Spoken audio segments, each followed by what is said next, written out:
everyone. Welcome to the Swift Talk. I'm Kate. Hi, Kenny. This is Kenny G, and I'm currently, covered in Kenny, but while Kenny's covering you, it's perfect. Kenny's the silent partner of the podcast. It's our mascot. Yeah. For those longtime listeners, you've heard us talk about him in the past, Mm-hmm. but it's his triumphant YouTube debut. Yeah. Oh. He's what we call a good boy. He's a good boy. He is what we call a good boy. If you can't have a cat, you have a Kenny G. Ain't that right, KG? We are on an Eras Tour free world. Yeah. The year without a era tour. Yeah. It's okay, though, because she's still giving us gifts. I'm glad. I'm glad you're getting gifts. So it was a little weird this morning because Taylor Nation, Tuesday morning, for those of you, Taylor Nation tweets out the heart with the arrow through it emoji. Mm-hmm. And we're all like, that's weird. Sorry, Tuesdays it usually. No, it doesn't usually. This is new. Okay. This is, random. Mm-hmm. And it just, nope, just the heart with the arrow through it. I'm like, okay, that's weird. And then at noon, she dropped the vinyl Lover Live from Paris. The heart-shaped vinyl, the one that Jason found and didn't want to get? I found and I couldn't get. They dropped again? Yeah, it's purchased and should be on its way to me when it Jesus. ships. Who's buying you the record player? Having to put a The record turntable. it's just, these are collectibles, Jason. So there's some people in my realm that would buy comic books and keep them sealed and never open them up, and it's going to be worth a lot of money. Yeah.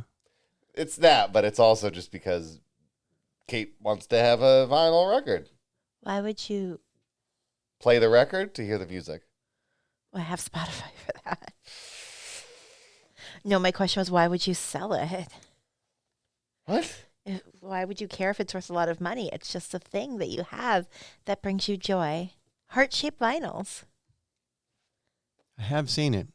And it has sold for a lot of money before in the past. I People know. would just buy them and resell them. I had to wait in queue for 12 minutes to buy it. Heart-shaped vinyls. Record the rhythm of your heart. I had to Brought wait. you. I had to wait in queue at Market Basket for 12 minutes, but Well, I didn't get anything except I had to throw a lot of money away. on groceries. Yeah. Were any of them heart-shaped?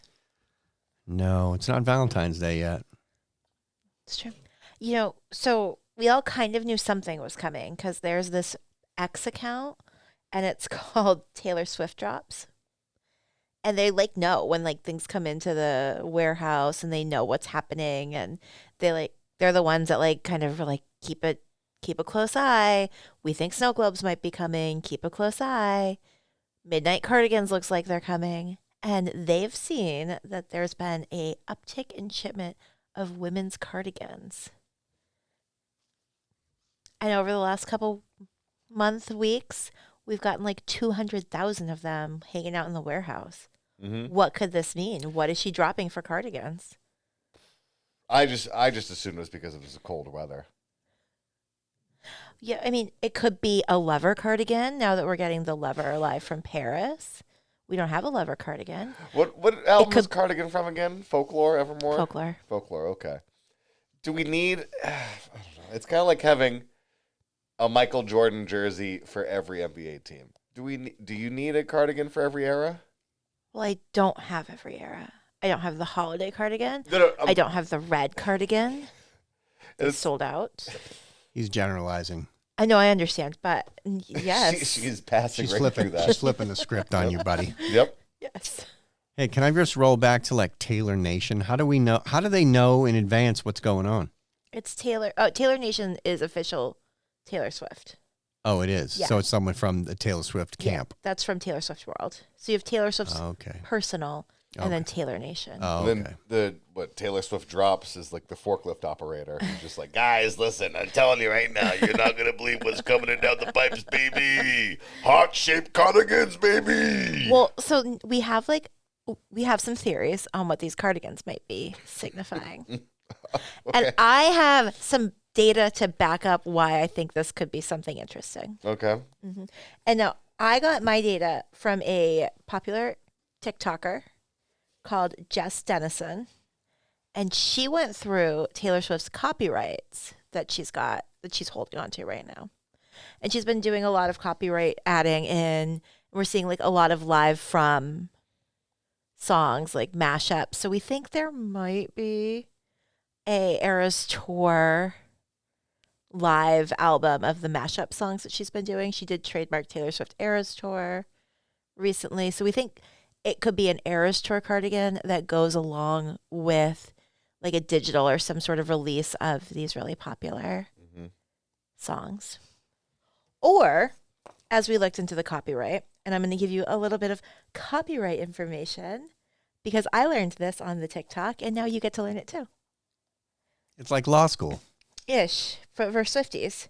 So, when you submit a copyright and it gets accepted, you have the allowance use of date for 3 years to use your copyright. So, the first 6 months, they're like, yep, you filled your paperwork out.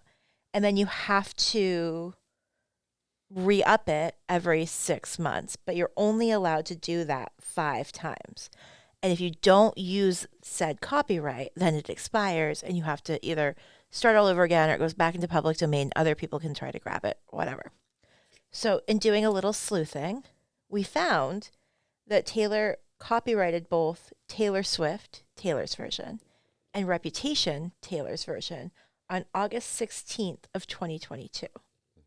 Which means by August 16th of 2025, if she doesn't use them, then her copyrights are going to expire. So she does care about her reputation. And her Cares name. about it. But so like we have to be getting both of those before August 25th.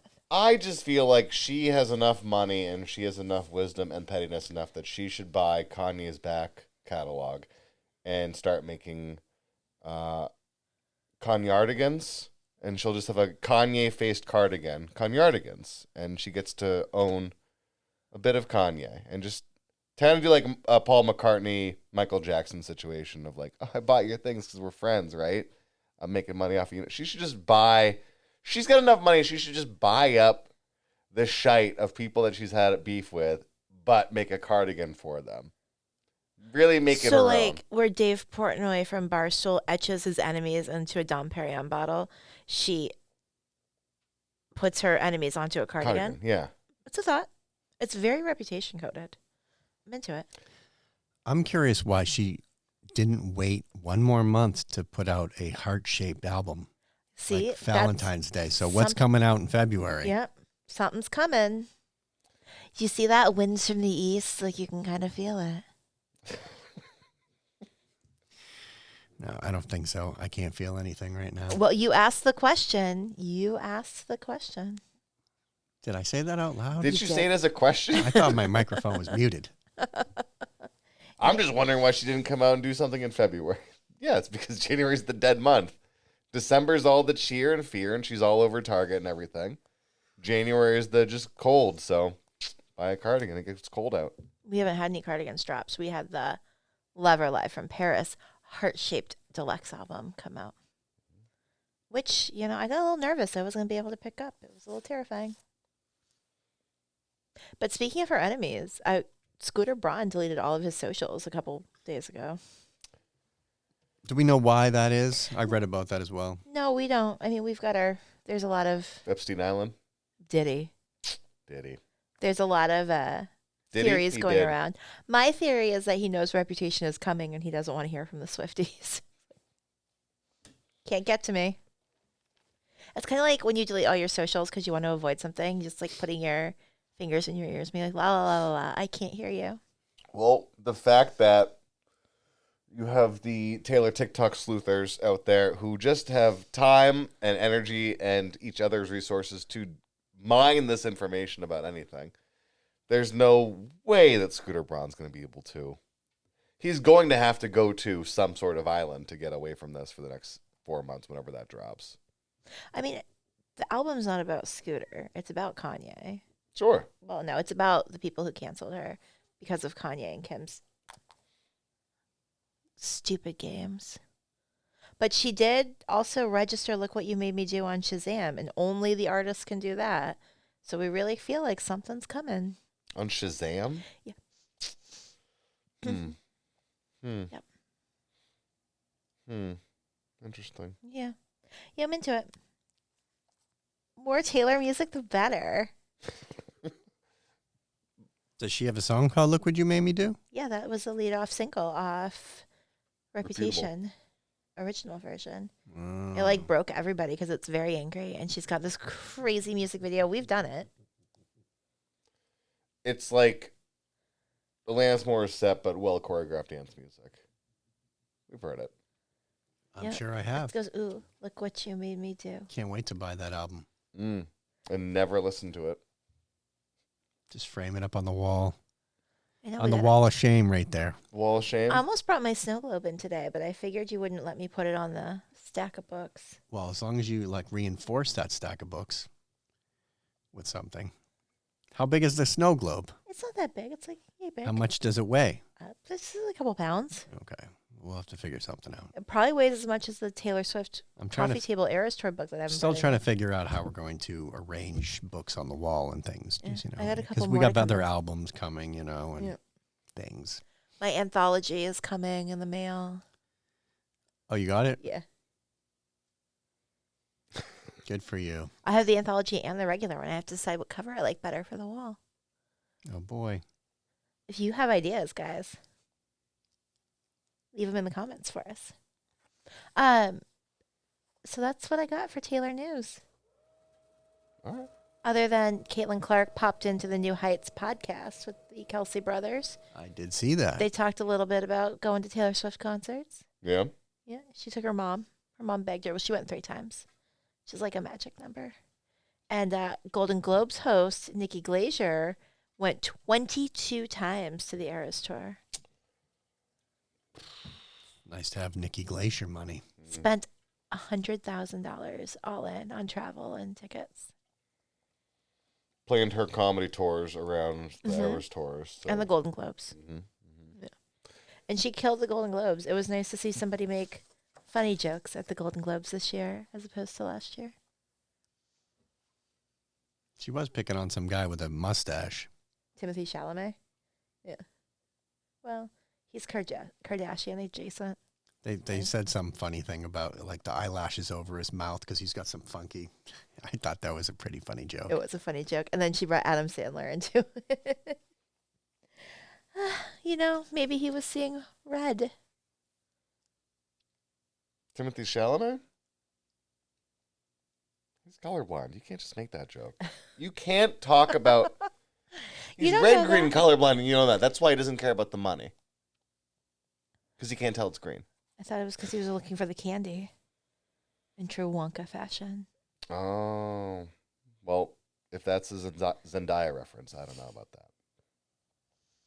That's Tom Holland. She's not in Chocolate Willy Wonka? Is she in Willy Wonka? I didn't think so. Is she? This is go.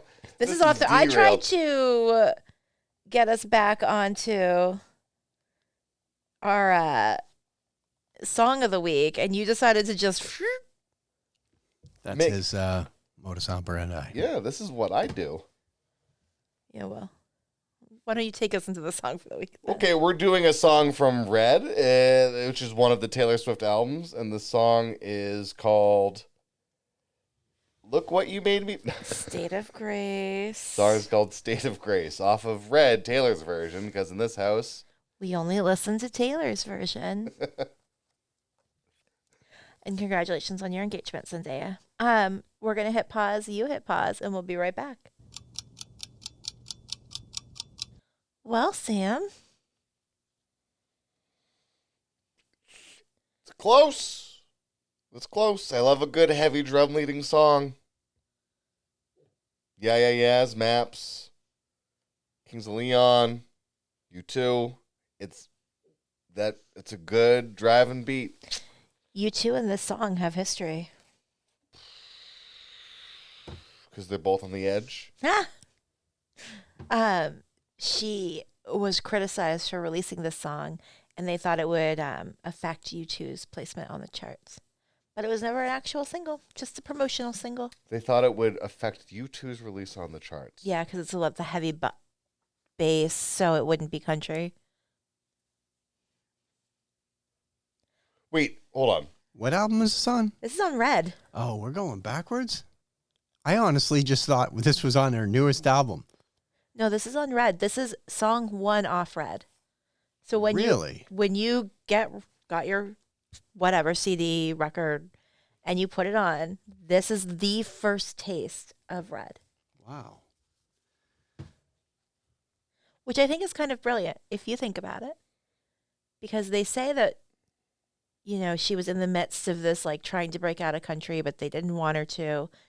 And so to have something that's a little rocky, a little heavy drum beat, but still upbeat. So it's a little poppy, but it's a little rock and roll. So rock and roll's a little closer to country, but it sets it just enough apart. That sounds like an alt rock ballad. Yeah. Like, I mean, it's a banging track. Yeah, it's not. This is probably the best musically created track that I've heard. I'm not saying the lyrics because I didn't follow it. The I'm listening music. just to music. It is probably the best music that I've heard off of any of her albums, straight up. It's definitely in the wheelhouse for you guys. What What does does that mean? Well, What no, does that mean? it just, That's it's a just weird. little bit less of the pop princess, a little less of the like ethereal and the more like heavy drum beat. Like, it's just A little less. a lot less. It's just very like departure. I like, and that's the whole Yeah. point of, Jason and I classically are known that we think the hardest part about listening to Taylor Swift is Taylor Swift. You're very and they all know it. You don't typically like her musical arrangements sure. I like the music. on this song. I like the music on Midnights. Yes, you do. A lot of them. Which you thought this was a midnight Yeah. song. I thought this was a Tortured song. I thought this Oh, was off no. of the new album because I haven't listened to at all. So we were talking about this last week where it was like the debut and the very country Taylor Mm-hmm. in that twang, the little twang. And then you have her now. Like this right here, this song is in some ways the furthest departure from Taylor when it course, comes to Yeah. how she sounds singing. Absolutely. Agreed. Like I think you're seeing somebody who she's, you know, turning 21. She's kind of trying to figure out what she wants to be as an adult in the music industry, which has to be terrifying because not a lot of pop princesses make it from teenage to adulthood. sure, they're usually that genie may not get out of the bottle, even if they're hot to go. Like You hit them, baby, one more yeah, time. They just have to get lucky. this But like she's playing along or playing around with the music and trying to figure out like what her sound is going to be, what people are going to respond to, what she can do with an album. And you know, we know now that it wasn't really something that her record label was looking for. And seeing her discography after it, we've always thought there was a Taylor Swift rock album coming, and this was kind of like the first taste of it. And there's still a very prevalent theory that after 1989's pop domination of the charts, we were going to get something a little more in line with this song for her, what ended up becoming Reputation, which we thought was called Karma, and the color is orange. And we still believe that somewhere. I now knowing that Karma would have been more of the rock album. I'm so it does sadden me that that's never going to happen. Well, we don't know that. It's not going to happen. We don't know There's that. no. She's not going to go rock now. Rock is going to alienate it too much. She's I don't going. think so.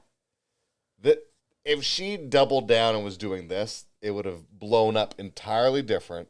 It would not be as probably as prominent a fanfare thing, but she would have blown up in an entirely different direction. And I feel like it would have been more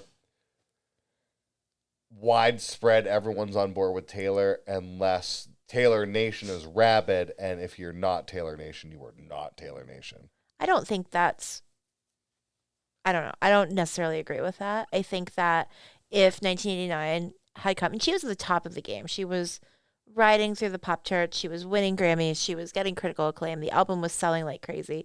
It shot her into a whole different stratosphere of fame. Mm-hmm. And if she had followed it up with the rock album, I don't think it would have changed her trajectory. I think it would have continued its rise. I think that she would have come from this like kind of cool, slightly synthy pop world that she was in.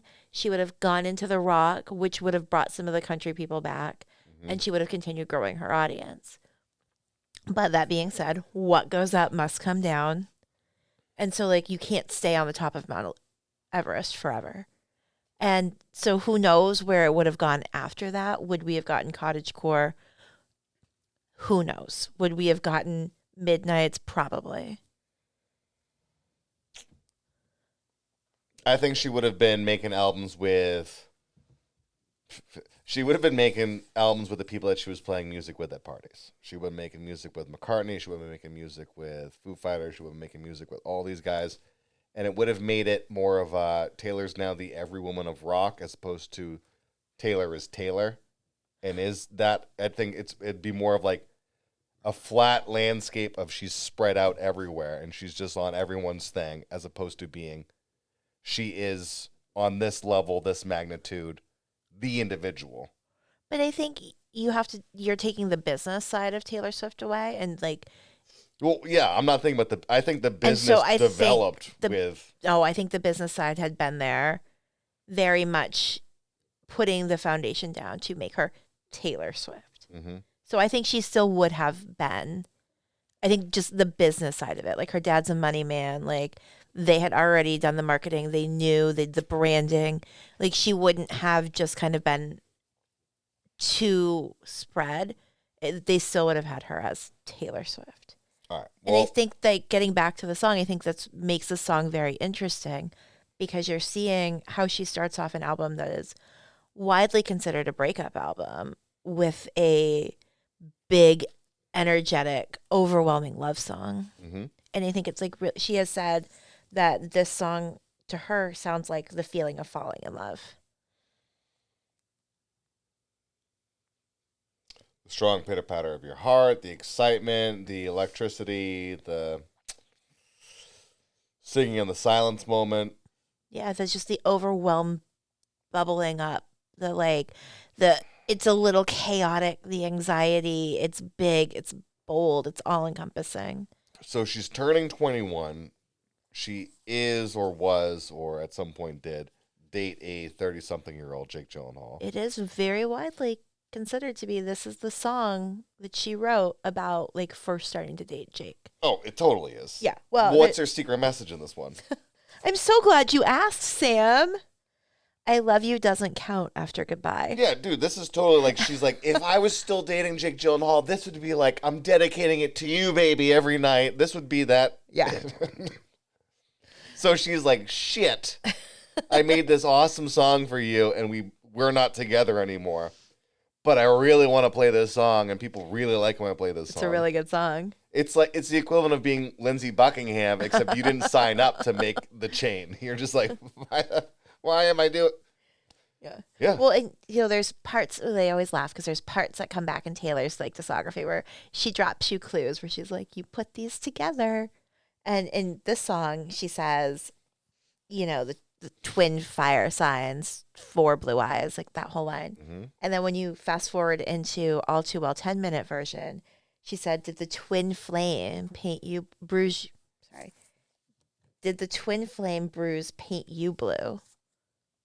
So the twin fire signs, the twin flames, like all of this, like she's coming back and being like, here's where we started. Here's how we ended. Like we were these twin flame Sagittariuses who were like ready to go. And now we're just broken. Like their mosaic hearts. They're already broken, pieced together. And this song, I think, reminds me a lot of how she starts the next album with Welcome to New York. In what? You just get that big production. It's very like, I'm here. And like she's talking about like in New York here where she's like, she just moved to New York. She's very like excited. She's in this like bubble. She's living her life. She's starting to be an adult. And then the production of Welcome to New York is also a bigger bassier, booming song. And so to start like back-to-back albums with this big like I'm here is a really interesting start for her. And you know, those of you who've been listening a long time, you know, I love a track one off a Taylor Swift album. The fans love the track 5, but you love a track 1. Well, I'm a track 5 is a track 5. Kate loves the track 5, but she also likes the track. She also And loves a the track track 12. 7. She loves the track. Is Yeah, I there love a all track tracks. you don't love off of? Let's try not to kick a dog. Don't Sorry, kick the Kat. I dog. didn't kick the dog. I just had to look where I was moving. I mean, no, I love all tracks, but a track one is like, I love a track one. Mm-hmm. You tend to like the track ones. Mm-hmm. Mm-hmm. Mm-hmm. Mm-hmm. You know, I think it's fun. I like to see how she decides to start her album. I think it's an interesting, like, glimpse behind the curtain of what Taylor's thinking. Well, I mean, we went to last week was a late edition to the album. Yeah. This is definitely not a late edition. However, by this point, the relationship had been done and over. She could have pulled the plug on this if it hurt her to listen to it, or if she's like, "Screw you, I'm not giving this to you." But it would have. It would have been really lacking. Well, as somebody who, if I'm going through my experience at the time when this was coming out, Taylor Swift would be something that only popped up on the radio and I could change the channel. This is not a song that I would. Was this a big airplay song? It does not. It was a promotional single, not a single. Most singles are done to promote albums. No, promotional singles are different in our world. Okay. They're different in our world. Mhm. Because I don't remember all the other songs that are on Red, does it sound like any other songs on Not Red? really. But So that's why it was the a thing promotional about single. Red is none of the songs really sound like the songs on Red. If you think about it, because you have "I Knew You Were Trouble," which is like very that booming EDM kind of.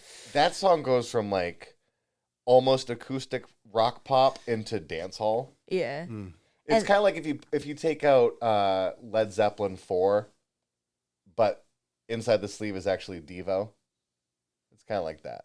None of the songs match up to the album cover. And then you get like "We Are Never Getting Back Together," which is like super poppy, but then you get "All Too Well," and then you get "Begin Again." Like the album shouldn't work.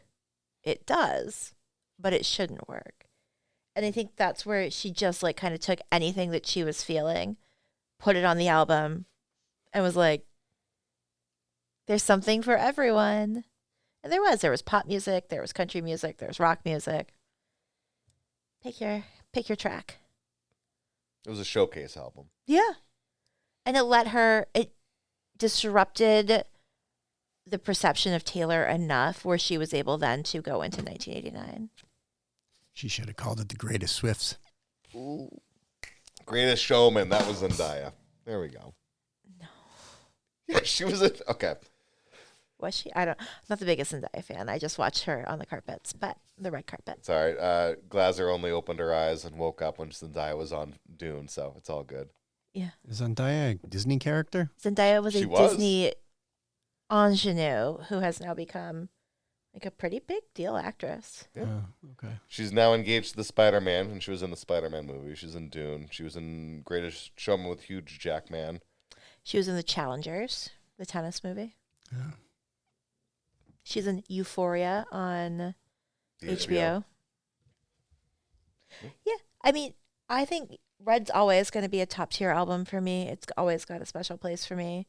I think this is one of those songs that when you open it that big, you're setting expectations, and I think she really knew what she was doing with this song.